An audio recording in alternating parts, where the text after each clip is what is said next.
Qalaysizlar, yaxshimisizlar qadrdonlar? Mazza qilib dam oldilar kuni bilan. Men o'zim mazza qilib dam oldim.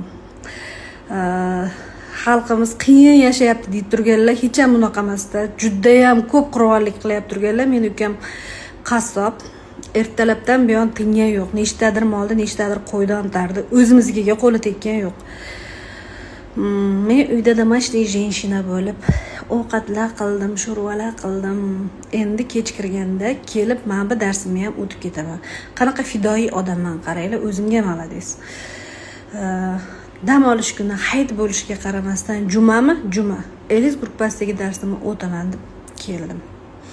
Bir fidoyi odamman o'zi ham bor. Mazza qilib dam oldiring. Bugun kunlang qanday o'tdi? Kecha jinday psixologik bir nimalardan qo'yganman. Yozmanglar, sizlar ham yozib tashlagansizlar. Agar ulgursam, shuni davomini gapirib beraman. Hozirgina Elis gruppasidagi darsni tugatdim va hamkasblarimga, menda onlaynda o'qimoqchi bo'lgan hamkasblarimga yana 2 kun vaqtlaring bor chegirmada kursga qo'shilishga. Keyin yana narxi oshadi. Istoriyalarga qo'yib boryapman. Yana lichkamga o'tib pastroqqa qarasalaringiz ham ko'rasizlar. Sizlarga zo'r imkoniyat qilib narxini tushirib qo'ydim. Qimmatga, menga qimmatlik qilyapti deganlar uchun shunaqa qildim. Darslar tugaganda men energiyaga to'lib chiqaman. Alhamdulillah, Xudoga shukr.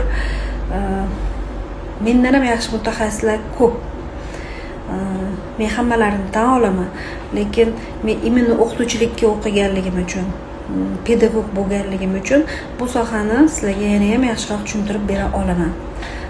Nutqim yaxshi bo'lganligi uchun, gapirib berish, tushuntirib berish qobiliyatim yaxshiroq bo'lganligi uchun o'qituvchi sifatida sizlarga yana yordam beraman. Emotsional chiska bo'yicha ko'pchilik bergan savollaringga Telegramda ham, Instagramda ham juda ham savol ko'payib ketdi. Savol bermanglar deganimga qaramasdan, undan ertaga kechga prямой efir qilaman Instagramning o'zida. Soat 8-9 atrofida qilishga harakat qilaman. O'sha sizlarga qanday gaplardan gapirib beraman. Ertaga Xudo xolasa o'shda gapirib beraman. O'sha kech bo'ldi, hayit kuni.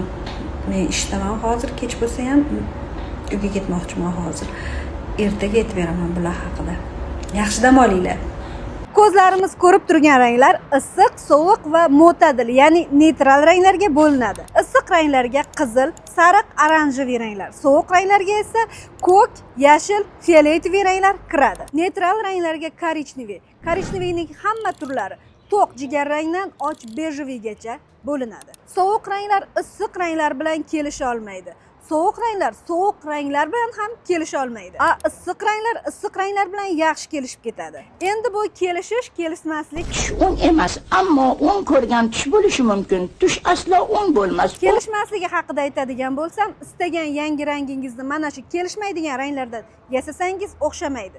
Yo yashilga yoki kulrangga aylanib qoladi. Yokida allambalo rang paydo bo'ladi. Kelishadigan va kelishmaydigan ranglar haqidagi chuqur bilimni Meni ranglar matematikasi onlayn va offlayn kurslarimdan olishingiz mumkin. Soch koloristikasidan yuqori daromad qilmoqchi bo'lganlarni kurslarimga taklif qilaman.